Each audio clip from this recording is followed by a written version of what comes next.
everyone, welcome back to another episode of Let's Talk Motorsport. This is, of course, the F1 Debrief, and I am Daniel, and I am once again welcome with my co-host, Alex. Hello, Alex. How you going? Not too bad, man. How are you? Not too bad. And first off, for any newbies who are joining in, I thought I'd quickly shout out all the people who are joining. If this is your first time listening, first off, welcome. Second of all, this is Let's Talk Motorsport. It's a podcast where we discuss all the action from the F1 2023 season, as well as supercars, and we also do previews for them as well. And, of course, this is the Brazilian Grand Prix race review. It was an interesting weekend. Not a lot of action, however, there was at the same time. We'll get into that as we go on. But first off, Alex, what do you think of the weekend overall?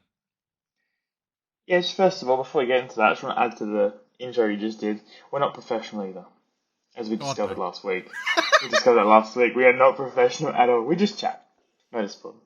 If you want a brain break, feel free to check out our most recent supercar review. Usually around the 20-minute mark. It's about it's pretty wild. Anyway, back to the race. Yes. It was interesting. Obviously from second behind. But yeah, once again, it had a lot of action in it. At the start, it definitely did. With Nico Hülkenberg. Oh no, hang on, it was Magnussen who caused his own crash. Well, actually, both of them got in a tangle. Yeah, but Magnussen caused his own crash. Oh yeah. So, and unfortunately took out Alex. No, that was drivers in the grid. And I think he could have done well today. This weekend. And I think the Williams now it's not a laughing stock anymore. No. So yeah, every weekend they want points, and they did start a bit further back. They didn't have their strongest weekend, pace wise, but yeah, it sucks to get kicked out or crashed out on the first lap. Well, it wasn't even his fault either. But in saying that, at least he got to start the race, unlike our boy Charles Leclerc, who unfortunately crashed out in formation lap due to a hydraulic issue. Oh my god. That was heartbreaking. You know what that reminded me of? The 2015 clips of when Scott McLaughlin did the same thing. Don't tell me that, because for fans of supercars and not F1, I'm sorry, but minute rant here. I was in front of that. He spun out. We weren't friends back then because I didn't know you, but I was there, and he actually spun out right in front. I'm pretty sure I made eye-to-eye contact with him doing this, like, get out, because the car was on fire. Yeah. They ask you how you are, you just have to say that you're fine when you're not really fine, but you just can't get into it because they would never understand. I actually haven't told you that story, so there you go. Live on the podcast, there you go. There you go. I was on the pitch straight at that time, and we all just went wild. And because Volvo was new, right, I was on the bandwagon. I was the only one in the little area wearing a Volvo shirt, and everyone laughed at me. In fairness, he had a shit weekend, that one, but the year before was amazing. The year before was the reason why I started liking him. Yeah. And look at him now. So, Charles, you might do better. Well, thing is, though, I don't know if this is a year to forget. It's the best foot forward. But we'll get into that as we go on. But yeah, it was a decent weekend. The weekend started off a bit dark and stormy, with the grandstand collapsing or something like that. I don't know if that's true, but that's what I read a headline about. Yeah. Did you see the video? No, I didn't see it. There's videos with the roof, the tops, just flew. Jeez. Well, I didn't see qualifying, unfortunately, but I know that Q3 was ended prematurely because of it. And then we see Sunday and Saturday, perfect conditions, like nothing happened. I must admit, I've never seen such a dark storm. Obviously, TV probably make it a bit darker than what it is, but actually, no, usually it's the other way around. But yeah, oh my god, that storm literally looked like it was nighttime.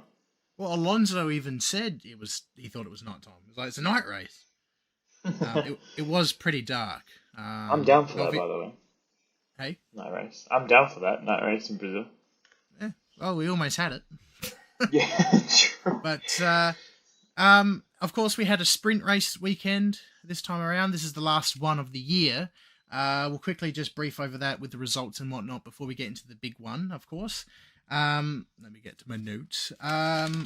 It was actually a lot more action, obviously, than the Sunday race in terms of battles and stuff. We've got a lot of mid-pack battles between. We got Ricardo outside. He went on the. I don't know if you saw. He went on the outside of Carlos Sainz at the center S. He did that a couple times, which is cool. And there was also a battle with Piastri as well. He was in the mix there, and Alonso and Gasly. They also, but not a single one of them made contact, which is what you want to see as well. So nice, clean racing, a lot of action. Mercedes got off to a good start in the sprint, but couldn't hold on to it, similar to the race, and we'll get into that. Yeah, Max won, obviously. He seems to win everything now. Norris in second, and Perez back on a podium position. Didn't think that would happen. But, look at us. Look at him. Well, Russell it's a sprint podium. Sprint podium. Yeah. It doesn't really count. He only gets 6 points. If Piastri's win didn't count on F1 records, then this doesn't either. Yeah, there you go. So technically he didn't get one, but he finished third at some point in his career. Then we've got Russell, Leclerc, Tsunoda had a good race. Hamilton didn't have a good race. Carlos Sainz in 8th. Daniel Ricciardo finishes 9th, just outside the points. And Piastri rounding up the 10. That's all I'm going to say. The results will appear on the screen if you're watching on YouTube. Let's get straight. Let me start again. Let's get straight into Sunday. And it started with a bang, in a way, didn't it? Well, for Leclerc, it did. Oh, yeah. Bit of a shot. It started before it started with a bang for Leclerc. Yeah. So we had 19 runners at the start, which looked like Fernando Alonso was in P2 on the grid because Charles was out the way. Because when I saw the highlights, I'm like, hang on a second, wasn't there a Ferrari meant to be there? And then I found out what happened to him. You just skip the 5 seconds just to avoid that. Yeah, literally. But the carnage at the start, red flag, clean up. How good was Lando's start? Because the Ferrari wasn't there, all he had to do was pass one car. He was really, and he had pace. He was actually pressuring Max. I don't know if Max was just doing that all for fun, but he had to defend a few times. Unfortunately, he wasn't able to hold that later on in the race, but that start was mega from Lando. Yeah, well, the thing is, the grid was jumbled up because of the qualifying. You said you didn't see it, so for those who didn't see it as well, only 3 cars got a respectable lap time in, hence the top 3 on the grid, hence why Lance Stroll was third. Because then the rain just came and ruined everyone's laps. And, I must admit, everyone hates what's happening with Red Bull and how successful they are, and it's annoying. However, they were the first cars. So they're the fastest cars. So every year when qualifying was on the last, when Mercedes was dominating, they'd always come out last onto the track. However, Red Bull sent Max out first in Q3, and, well, as you can see, it was the right call. He was the right call. He was the only car, him, Charles, and Stroll were the only car that did a respectable, normal time. The rest of them were rain affected, and Piastri went off into the grass. And then it ended with 4.5 to go or something like that. So yeah, the storm came, the hurricane came, and that was it. In terms of race, if you don't know, there was a red flag at the start. We did briefly mention it just then. All started well until the 2 Hasses came together with Albon heading into turn 1. Albon and Magnussen, pretend this is it, and I'm Hulkenberg. Pretty much, they'll just... basically what happened. Doink. I'm sorry. Magnussen caused his own crash. Yeah. And it's not. And the thing is, it's the second time he's had a crash. I know last time wasn't his fault in Mexico, but not a good weekend for Haas overall. But it's a bit of a contrast considering this is also similar to Mercedes, how Magnussen got pole here last year, and Mercedes finished 1-2 last year too. Actually, yeah, now that you mention it, that was also rain affected because Magnussen was the first car out in Q3 and he got the pole. Yeah, that's right. Yeah, so qualifying in Brazil always is unique. Hasn't? Yeah, that's the one way I to mean, put it's it. good. It's good. It just would have been good if Max was on pole. But is what it is. Yeah. And he did his usual thing. I know we'll go through the grid, but we don't really need to talk about him. Yeah. But one thing I want to point out is I want to know your thoughts on this. Because of the red flag, because of the damage, Daniel Ricciardo and Oscar Piastri both got rear wing damage. I'm pretty sure Piastri did anyway. I know definitely Ricciardo did. But they went in the pits while everyone went around in the safety car, and unfortunately they started the restart as a lap down. Now Ricciardo was not happy about that. I didn't know that. Yeah. So, and the commentators didn't know either. Brundle thought, they could go get some points today or on Sunday, but they were instantly a lap down because I can't remember the reasoning, but that's not right. It's stupid. And Ricardo made a good point. If it was 15 odd cars that had that it happened to, they wouldn't have made them all a lap down. And no, if more than two cars pit. Well, yeah, they just raced each other for 14th and 15th. What's the point? The thing is, they actually had pace for the top for the points. Yeah, because they were both. I think they both just finished outside the points in the sprint. But Ricciardo was literally battling a Ferrari in the sprint. Yeah, exactly. And Yuki was finished 6th. Yeah, and Piastri, I remember he was actually unlapping himself with Stroll. Stroll was sitting 7th, 6th around that mark.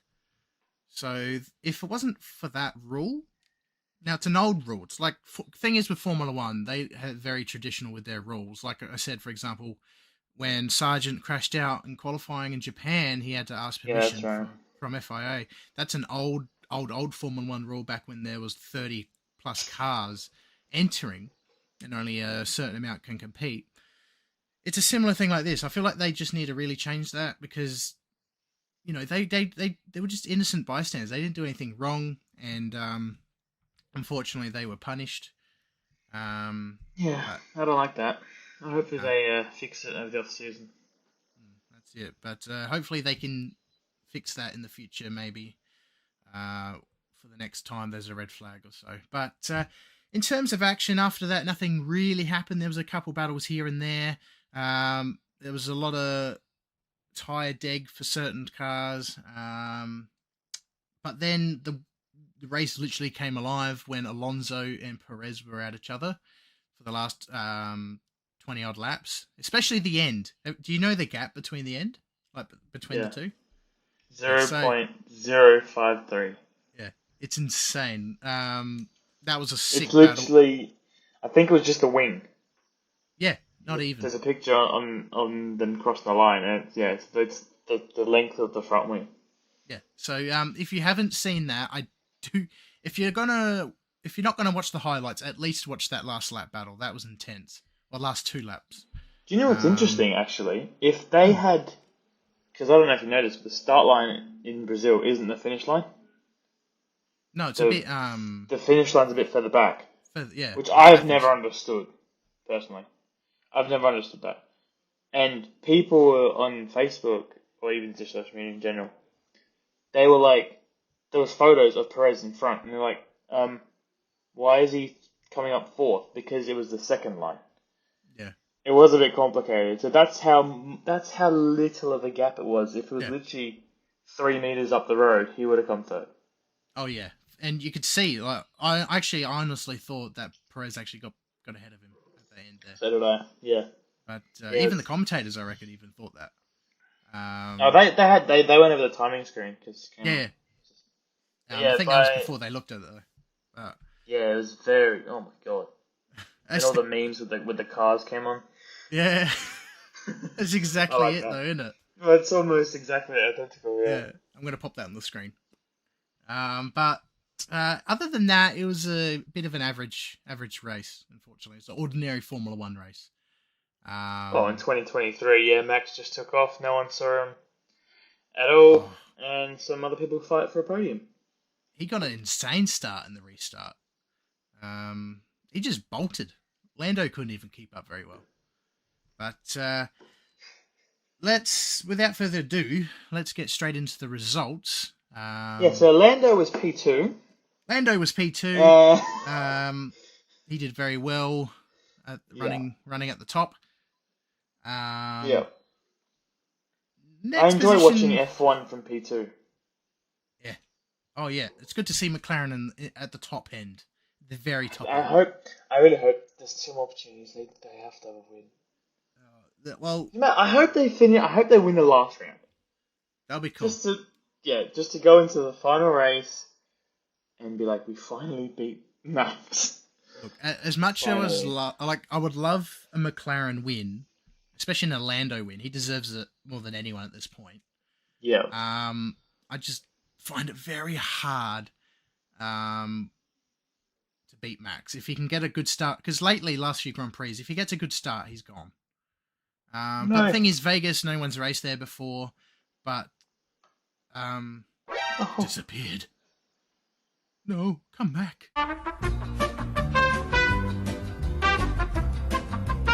I don't think, if Max gets a good start in Vegas, he's gone. Yeah. But, it's such a bad track layout. Oh my god, it's going to be so... But we'll get into the Vegas chat in a minute. We'll get that, we'll do that. Let's focus on Brazil. P3, Fernando Alonso. He's back on the podium after a massive drought. He's back. And it's good to see Aston actually in good form this weekend, with Stroll finishing 5th. So a solid weekend overall, and like you said, he started P3, and I think Fernando was P4 in qualifying. So they've got to be happy with that. They're still chasing McLaren. Well, it makes that battle a bit closer. We obviously thought that McLaren was going to run away. So yeah, makes it a bit more interesting. Well, they just proved basically that sometimes backtracking can work, because they literally basically just got rid of all their upgrades and reverted back to their old car. Which I don't know if you saw the Matt or listened to the Matt and Tommy podcast. Tommy actually pointed out that if they did that for Singapore, they could have been up there if they didn't have those upgrades, because that's when they, I think, introduced them. Yeah, I remember that now. Yeah, right. But who knows? Maybe they will be all right for Vegas and Abu Dhabi, but we'll see how we go. Sergio Perez actually has a decent result this time around, in 4th. Now, there's a good and bad thing about that. It's good. He actually drove quite well. He's actually looks like a Formula 1 driver this time around, and he didn't actually make any contact with the car, unlike Mexico. But the thing I'm want to talk about is, do you reckon this weekend has saved his seat for next year? I knew you were going to bring this up. Given those rumours. Look, if the rumours are true and he keeps his seat if he goes P2, then yes. However, I think the fact that he still finishes 30 seconds behind Max, and he's in the only car that can compete with him, come on. It's just, I don't know how to describe it anymore. It's frustrating. It's frustrating talking about it, because you don't know the answer to it. And if they keep his seat, it's just going to be the exact same thing next year, unless McLaren get one step closer. Which, I don't know. I think yes, and it's all thanks to Mercedes' car being an absolute tractor this week, and we'll get to them soon because they're coming up soon. But yeah, the gap's a bit too big at the moment. I just got it up actually between Checo and Lewis. It's 32 points. Oh yeah. So unless Perez crashes both races and Lewis somehow finishes, actually they'd be tied. No, it'd be a 4-point lead if Lewis finishes second twice. But that also means Mercedes need to have a good weekend as well. Yeah, and on they a can't track afford with straight anything like this. Yeah, and the next race is straight line speed. So, Which, but I if think you didn't watch it, sorry, you go. there was a thing that I heard that apparently because of the weather or something, they couldn't get the car. Like they messed around with it and then went the complete wrong way. I can't remember what it was. I think what happened was because of the sprint weekend, you only get one practice session before That's Park Fermo kicks in. I think because that's what Matt and Tommy also said. And Matt and Tommy made a good point. I know we're shouting at them, but they're quite, if you know, They're good. They should have just changed the setup and taken a penalty, because at least they would have been faster if they could have. But that's the thing. Yeah. It's tricky. You don't know, because what if you did that and you just ended up just as bad? Who knows? Yeah, well, they scored one more points, one point this weekend. So how much worse could it have been? That is true. And once George was outside the points, they retired his car. Yeah, and not Sainz. Russell wasn't even in the points before he retired. That's what I mean. Yeah, so in terms of they had no straight line speed whatsoever. Yeah, it was weird. And the funny thing is that track isn't very reliant on straight line speed. No. That's the worst part. It's a very technical track.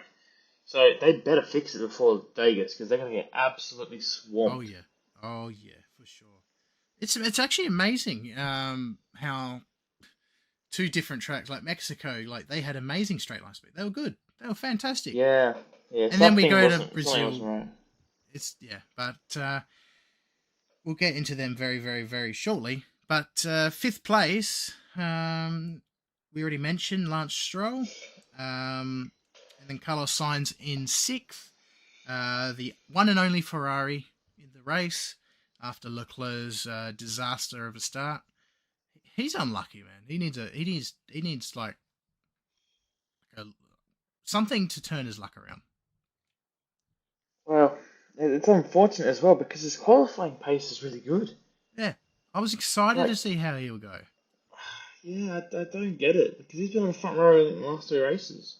Last three, I think, if you include this one. Not mistaken. Yeah.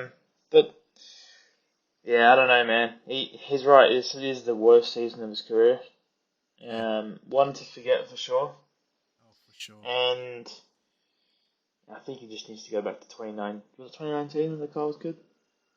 Yeah, I think so. Him and Vettel. Yeah, I think so. Yeah. Yeah. They also, we need those days back. When he won a Monza. Or even the start of last year when they were actually, we thought they were going to win it, sort of thing. Like. Yeah, that's true. Yeah. You won the first two races. Yeah, I think it was a Ferrari one too. Yeah, to start the year. First race definitely was. Yeah, it's amazing how we go from there to this, which is unfortunate. But speaking of Ferrari, we'll get into Ferrari very, very soon because it was a bit of an embarrassing weekend overall for them as a company. But we'll get into that soon. Carlos Sainz, as I said, he did struggle with the clutch at the start. He wasn't the only one though. Gasly finished 7th, double points for Alpine, with Ocon finishing 10th. So that's still solid. Double points, can't be sad about that. Considering Gasly started 15th and climbed his ways from 7th, despite crashes and stuff, did well. Yeah, I'm just going to say I'm glad Ocon didn't hit anyone because the other person would have got blamed for it. If you know, you know. Yeah, I actually forgot about that for a split minute. Did you see the thing I sent? I'm going to put this on the screen, but if you saw the thing I sent you with he had like you know how you got in your bike you got those training wheels. Yeah. It's like that. He's got his training wheels there. If you don't know, basically Ocon crashed into Alonso, but Ocon actually lost control of the car. If you ask him, he didn't. It was Alonso's fault. The French are weird, so yeah. Like you clearly like. Oh, no, it's good. We're good. He had an oversteer snap, corrected it, and then corrected it into Fernando, who, by the way, didn't have any damage. It's in control. Yeah, and then it's like he said, "F Fernando, man, what's he doing?" And I'm like, "Yeah, driving in a straight line." He's literally you can't do. he's literally minding his own business. It's like Sebastian Vettel and the Stroll incident. You remember that back in 2017? That was really weird. It's like that almost, except I still don't know who's at fault with that. Dude, Vettel copped a huge fine for Yeah. Yeah, not for the incident, but getting a lift with Pascal Wehrlein in his Sauber. Yeah. Was that bad. Yeah, anyway, back to 2023. Hamilton, who wishes probably it was 2017 still.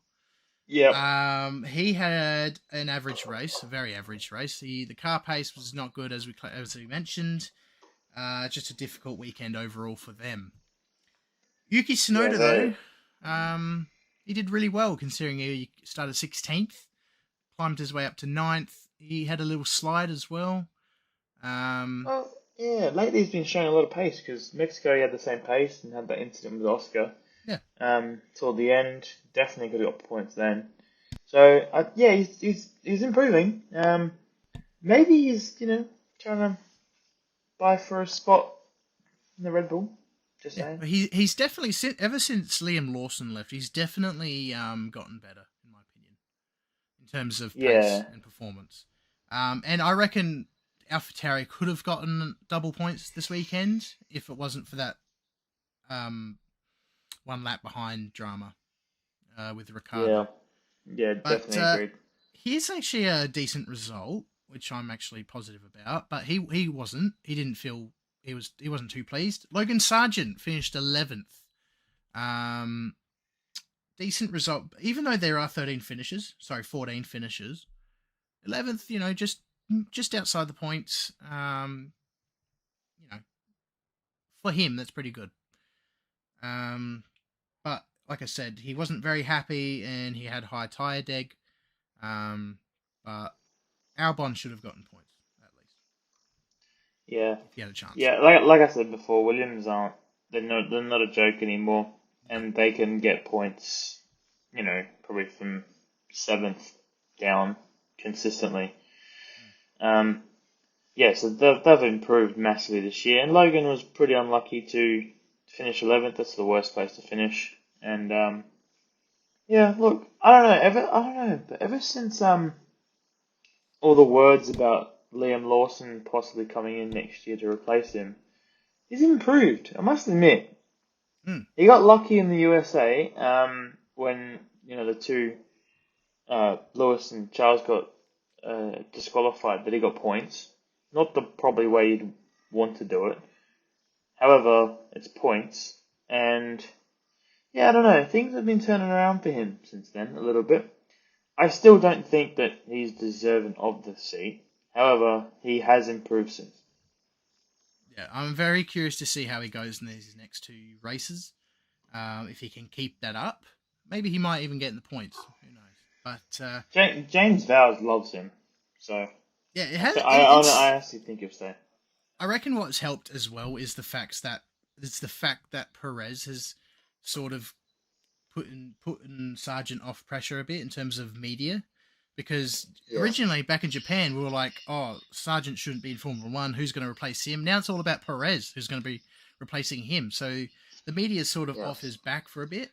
So now he can actually focus on the driving, and I reckon that has helped a little bit. Of course, Vegas is his 3rd home race of the year.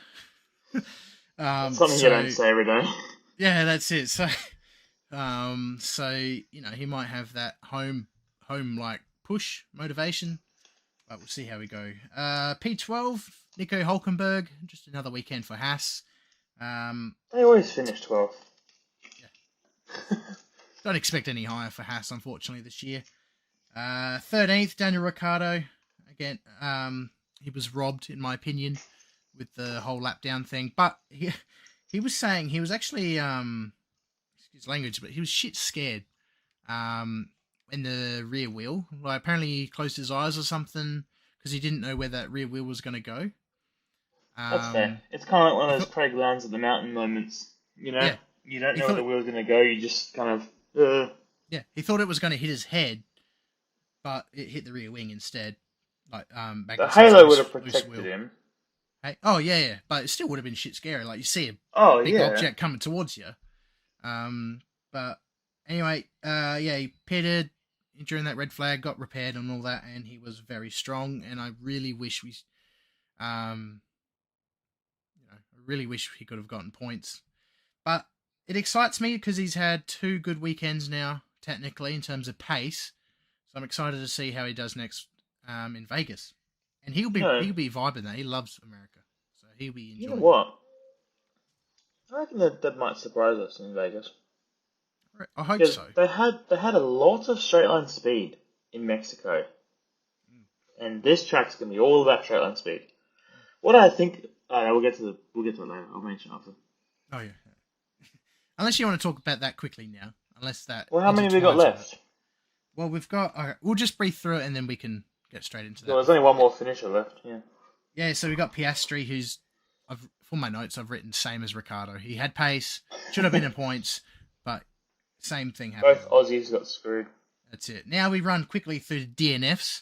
Russell, he had an overheating oil temp issue, so they retired just to prevent any further complications.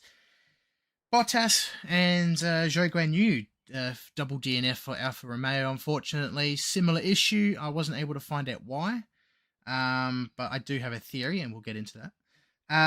Kevin Magnussen, 18th DNF after the crash, with Albon followed behind after the crash. And last but not least, Charles Leclerc with that hydraulic issue. Now, what I wanted to get into was the fact that it wasn't a good look for Ferrari as a manufacturer, because 3 Ferraris ended a race due to technical problems. Now, I don't know if the Alphas are the same as Charles. I haven't read into why, but it's not a good look for the power unit. The Ferrari liability hasn't been great all year. No. And even if it was good, it was slow. Yeah, and technically Magnussen, if you count him, it was a 4th Ferrari DNF, but he crashed. Yeah, that wasn't car related. It was brain related. But throw the notes away. We're done. Yeah, that's it. With the results. But I don't know. The Ferraris this year has just been. They need a. Yeah, I hope they come back strong next year again. Fingers crossed we can go back to them. I didn't mean. Fingers crossed we just get more people at the front. Yeah, that's it. Anywho, and before we get into the championship and then talk about Vegas, we'll talk about Vegas first because you want to get into that. But who was your driver of the day or weekend, if you have one? Driver of the day on the race was probably Alonso.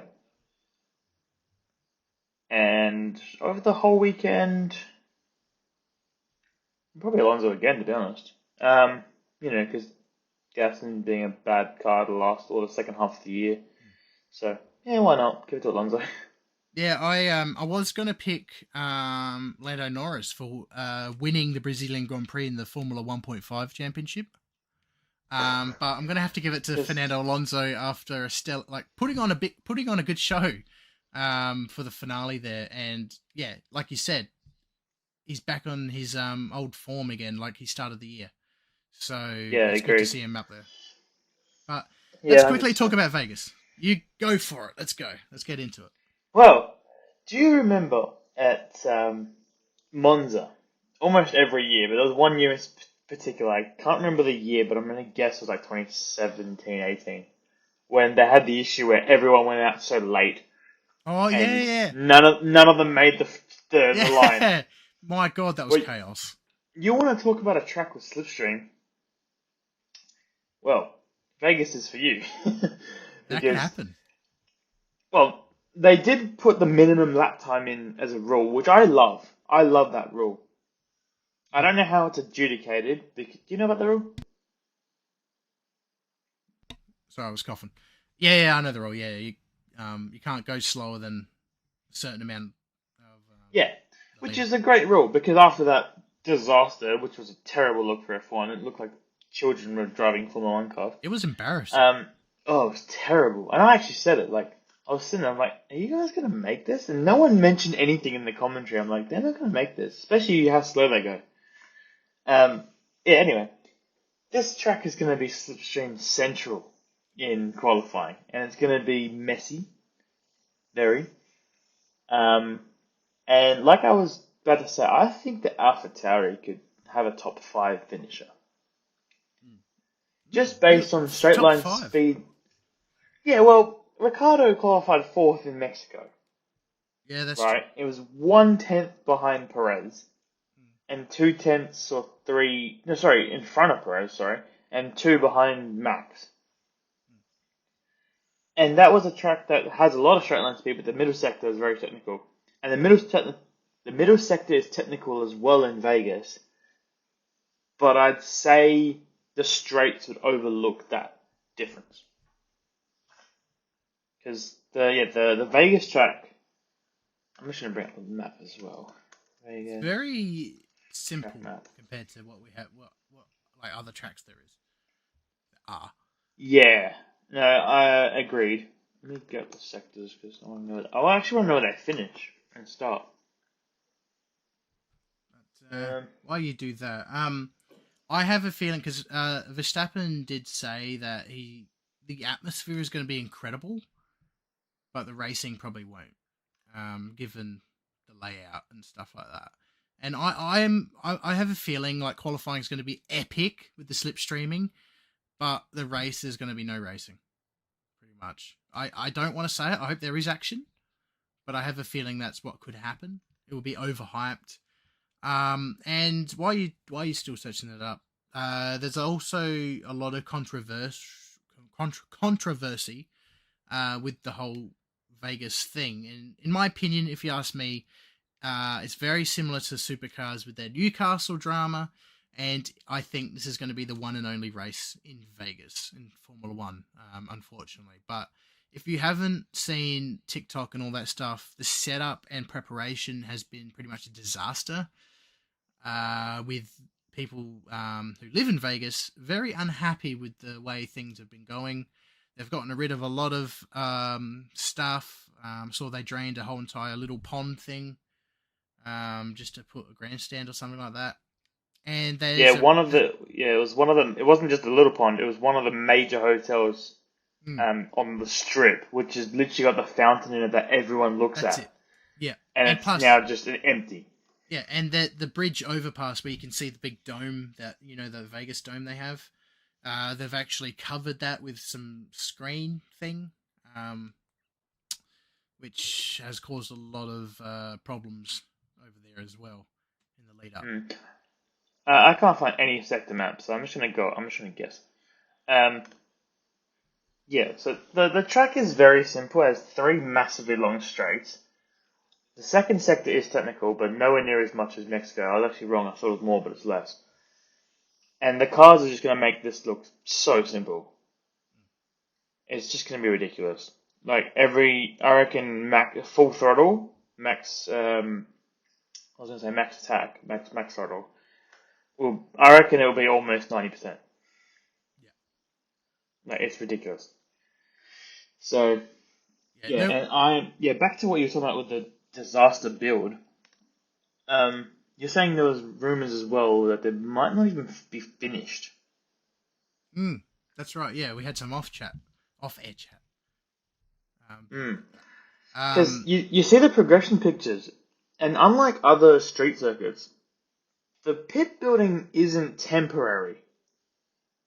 They've made that from concrete, unless they're going to demolish it, I doubt. But it's a genuine building that they started building last year. Wow.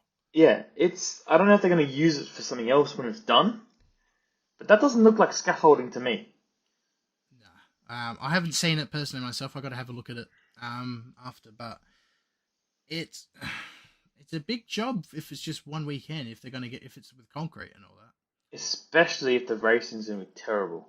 Yeah, and especially if my theory is correct with the one race ever sort of thing. Well, I don't know. How long did they sign it for? Oh, I don't know if they've actually. I don't know. If you can find that out, that'd be cool. But Yep. I just have a feeling like it's just, I don't know, it's just gone messy over there with This it. can't be true. I'm just a bit worried. What? This has a 10-year contract. A 10-year. Oh Well, my god. This was from February they announced this. well, start calling it David Reynolds and Erebus because it's only going to last a year. Oh my god. Well, sorry people, we were completely wrong. Well, no 10 wonder they years built of out a this. Well, that makes sense now. But I seriously don't think that's going to happen. Depends on how this goes. If this can make up for everything, Mate, it's a lot of ifs, man. It's a lot of ifs. I guess we have to wait and see in 2 weeks' time. But anything else you want to chat about the Vegas before we get into the championship standings? No? We'll digress in the overview video, the wrap next week. Yeah. Oh, sorry, in 2 weeks' time. So stay tuned for that. They'll be post Vegas. But let's get into the championship standings. I'll do the top. No, do you want to do it? You normally do the standings. Sure. I say top no 10, worries. but you're going to do the whole grid. So let's go for it. Yeah, well, the gaps keep getting closer. Exactly. Max is first. Don't know about him. Perez and Lewis, like I said before, that gap's opened up to Perez almost, hopefully, securing that position. If he doesn't, it'd be a miracle because there's a 32-point gap. So we think that'll stay the same. In fourth place, Fernando has actually helped his fourth place has held it, but in front of a fast charging Lando Norris. Let me get my words out. That gap's only 3 points now, so it's 198 to 195.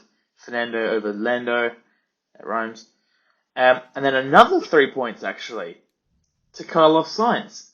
So this is why I keep going really through the close. whole standings, because there's only a 6 point gap between third and fifth. So, I mean, honestly, I think that might flip around, but we'll see. Well, it depends on how they go because they're very inconsistent in terms of reliability and whatnot. Yeah, well, two of them are at least. Yeah. Charles, poor bloke, he's in seventh. I don't know if he's 22 points behind Carlos, and he's 14 points in front of George. So look, as long as he starts the race, he should be fine. Eighth position is George, and ninth is Oscar Piastri. We keep saying he'll stay there, and he should. He's like 80 points behind George Russell. He's safe. He's safe. And he's 34 in front of Lance Stroll. This is the closest battle we have. It's Stroll and Gasly for 10th and 11th, and the gap is 1 point. Behind Gasly is Ocon in 12th place. A bit of a gap now to Albon, who's in 13th. Yuki's in 14th, so I think he's jumped ahead of Valtteri, if I'm not mistaken, who's on 10 points in 15th. Hulkenberg stays 16th. Ricciardo stays 17th. Joe Guan Yu stays 18th. Kevin Magnussen, I can't believe this, only has 3 points. He stays 19th. Liam Lawson's still 20th. And Logan Sargent is 21st. Still going strong. Yeah, that's quite sad if a reserve driver has more points than you. Just a quick note on Tsunoda. You said you think he's moved up ahead of Bottas. I'm pretty sure he has, because it's not necessarily about the drivers, but it's more about AlphaTauri versus Alfa Romeo in terms of teams. I think, yeah. Because for a period of the race, Bottas was actually 10th before Tsunoda stole it from him. But right. Let's say if Bottas finished 10th, then they would have beaten AlphaTauri. They would have finished ahead in standings. Nah, but the most of hang on, where is it here? Points. 1 second. Because Yuki's sprint. Yuki finished 6th in the sprint, which means he got, was it 6 points? Yeah. No, that's not right. No, sorry. Finished 6th. 3. How many points does it? 2 points, 3 points. Three. Yeah, so he had 3 in the sprint and then 2 in the race, I believe. So I think either way you would have been ahead of him no matter what. Oh, yeah. But yeah, so he did jump Bottas for sure.